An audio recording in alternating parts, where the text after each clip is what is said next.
wanted to be the best First Minister I could be during that period. I was the First Minister when the pandemic struck. There's a large part of me wishes that I hadn't been. But there was little sympathy from some quarters. Well, she could cry from one eye if she wanted to. Ms Sturgeon denied politicising the pandemic.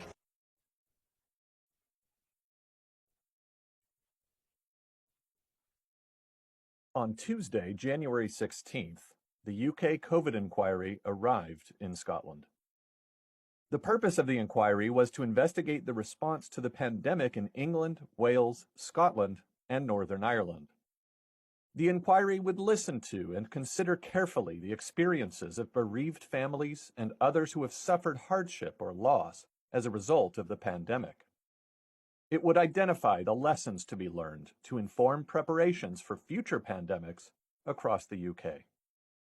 Coverage on that evening's Reporting Scotland was sober and mature, with some of the bereaved expressing their hopes and views. It wouldn't last. The very next day, STUC Chief Ros Foyer gave evidence to the inquiry. This is what appeared on Reporting Scotland. They heard today of the risks faced by key workers who kept Scotland moving through the pandemic. Years of brutal austerity has fundamentally altered our public services with lethal consequences.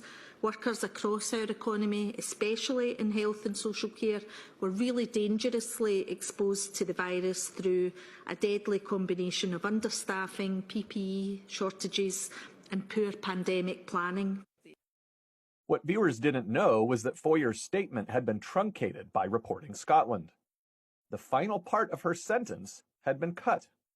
From central government, with a health and safety executive that was hamstrung by budget cuts and with limits on devolution.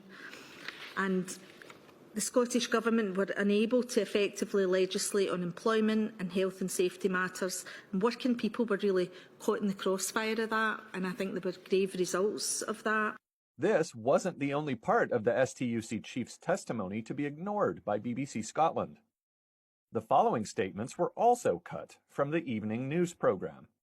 I think overall we were quite critical of the approach being taken at the time by the UK government, which we felt in some ways was undermining the more cautious approach of the Scottish government, and that mixed signalling could be quite confusing to the public in Scotland. Can you provide examples of key actions that the STUC agreed with the Scottish Government, but which could not be implemented because of devolution or the funding arrangements? Yeah, I think that the statutory sick pay example is actually one of the most important ones. And I think there is an issue around, Scottish Government through devolution has a responsibility to deliver health, local government, education, all these essential services that were very crucial during the pandemic, but they don't have the budget control. So there had been, a decade of austerity cuts taking place there. Then we have a situation where the UK government's policy was undermining the Scottish government's devolved policy and responsibilities. The limitations on devolved powers were crucial to understanding why some measures could not be taken by the Scottish Government. Yet BBC Scotland effectively censored out testimony that drew attention to devolution shortcomings. It also refused to report praise for the Scottish Government from academics and experts, such as Professor Stephen Reicher. Nobody's perfect. We all learn and we all make mistakes.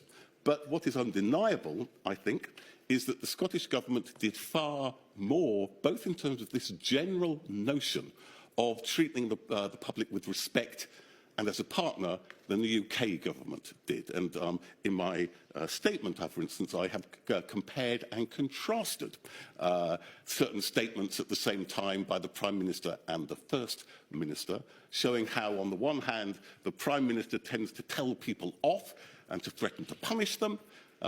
The First Minister tends to recognise the difficulty people have, the efforts that they are putting into compliance, and encourages them to continue with those efforts for the sake of the community. So by and large, comparatively at least, I would say that the Scottish Government did better than the UK Government. Criticism of the Scottish Government became headline news. Early warnings about coronavirus were not listened to as senior Scottish Government officials froze. Professor Mark Woolhouse started to voice his concerns about the threat of the new virus to officials in Edinburgh. And with the Scotland rugby team. He tried to raise the alarm with Scotland's top doctor, Catherine Calderwood, but says he had to turn to a former UK Chief Medical Officer, Dame Sally Davies, for help. The selective reporting by BBC Scotland was transparent, but it was nothing compared to what happened next. The inquiry, or rather, the media reporting of it, was about to become a show trial. Professor Jason Leach and Sir Gregor Smith were first in the dock. The National Clinical Director and the Chief Medical Officer, respectively, endured attacks on their integrity and their reputations. Tonight on Reporting Scotland, the missing messages from those at the heart of the Scottish Government during the COVID pandemic. Professor Jason Leach had a pre-bed ritual of deleting them. National Clinical Director Jason Leach described WhatsApp deletion as a pre-bed ritual. The Chief Medical Officer told colleagues to delete their WhatsApps at the end of every day during the COVID pandemic. The Chief Medical Officer told colleagues to delete WhatsApp messages every day during the pandemic, the UK COVID inquiry sitting in Edinburgh has heard. Professor Sir Gregor Smith said he erased his own messages on a frequent basis.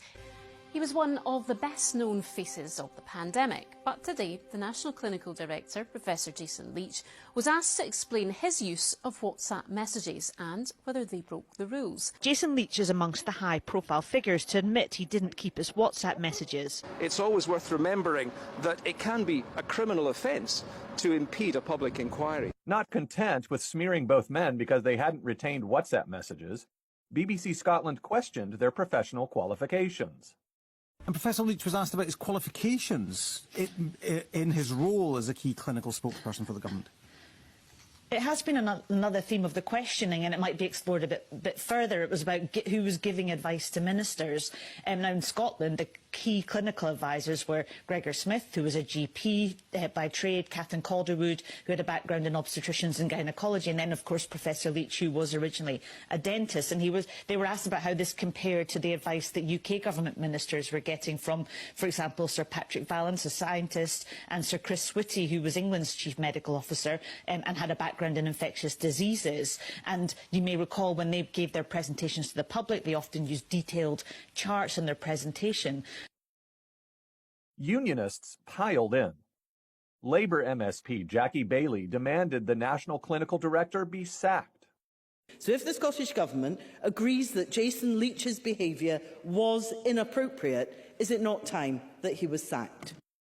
Invited onto BBC Scotland's flagship morning radio programme, she accused both men of being party to a cover-up. People might understand politicians, perhaps, as you argued, wanting to cover up messages, but you're also implicating people who are independent of government, people like Gregor Smith or Jason Leach, the National Clinical Director. Are you seriously suggesting that there was a cover-up on an industrialist scale right across the Scottish governments? If you look at what the messages we have seen have revealed, that is exactly what's gone on. The Conservatives joined in,